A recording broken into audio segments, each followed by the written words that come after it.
Have you ever noticed something uncomfortable? You earn more than you did a few years ago. Your job sounds respectable. From the outside, your life looks stable, and yet your bank balance never really feels relaxed, not panicked, just tight. This isn't about being bad with money. In fact, this feeling is extremely common among educated professionals in the US and Europe. Let's talk about why. Imagine a fairly typical scenario. You're in your late 20s or 30s. You work a professional job. Your gross salary is around $70,000 a year in the US, or the European equivalent. After taxes, health insurance, and social contributions, you take home roughly $4,000 per month. On paper, that sounds solid. Now let's look at where it actually goes. Your rent or mortgage is around $1,400. Your car payment and insurance come to $500. Student loans or education-related debt add another $300. Credit card minimums, subscriptions, phone, utilities, $400. Before food, savings, or life, you're already close to $2,600. Add groceries, fuel, the occasional meal out, small online purchases, and social plans. Another $800 to $1,000. At the end of the month, maybe you have $300 or $400 left. Nothing went wrong, no reckless spending, no luxury lifestyle. And yet, nothing feels secure. Here's the hidden problem most people don't see. The issue isn't spending too much. It's locking future income into fixed monthly commitments.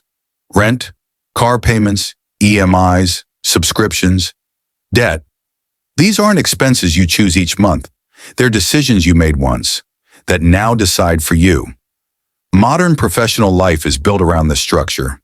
You don't buy a car, you buy a payment. You don't choose a lifestyle, you subscribe to it. You don't feel poor, you feel committed.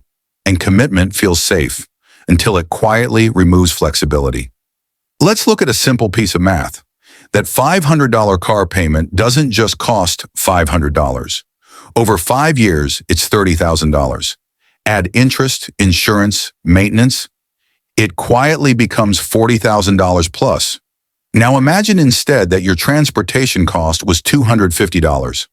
That difference, $250 per month, invested conservatively over 20 years at 6%, doesn't feel dramatic, but it becomes over $100,000, not through hustle, not through risk, just through not committing future income too early. This is the part most professionals miss. So why do smart, educated people make this mistake? Because psychologically, we don't experience debt as loss anymore. We experience it as normal life. Everyone has a car payment. Everyone carries a balance. Everyone upgrades when income rises. Social comparison quietly resets what feels reasonable. And because the payments are spread out, the brain doesn't feel danger. It feels affordability. You don't ask, is this expensive? You ask, can I manage the monthly payment? That question alone changes everything. The long-term cost isn't just financial, it's emotional. When income is pre-allocated, every unexpected expense feels stressful.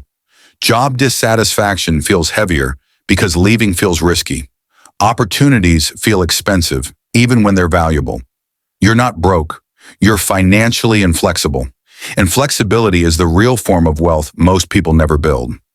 Financially intelligent people don't necessarily earn more. They structure their lives differently. They protect future income more than current comfort. They delay lifestyle upgrades until assets can support them. They think in terms of freedom per dollar, not status per dollar. Not because they're extreme or frugal, but because they understand something simple. Money works best when it buys options, not obligations. If there's one takeaway here, it's this. Feeling financially stuck isn't a personal failure. It's the predictable result of a system that rewards consumption and hides long-term trade-offs. Awareness doesn't require guilt, just clarity. And clarity is often the first quiet step toward real financial confidence. If this perspective helped you see your situation a little more clearly, consider liking the video or subscribing for more calm, realistic discussions about money and life.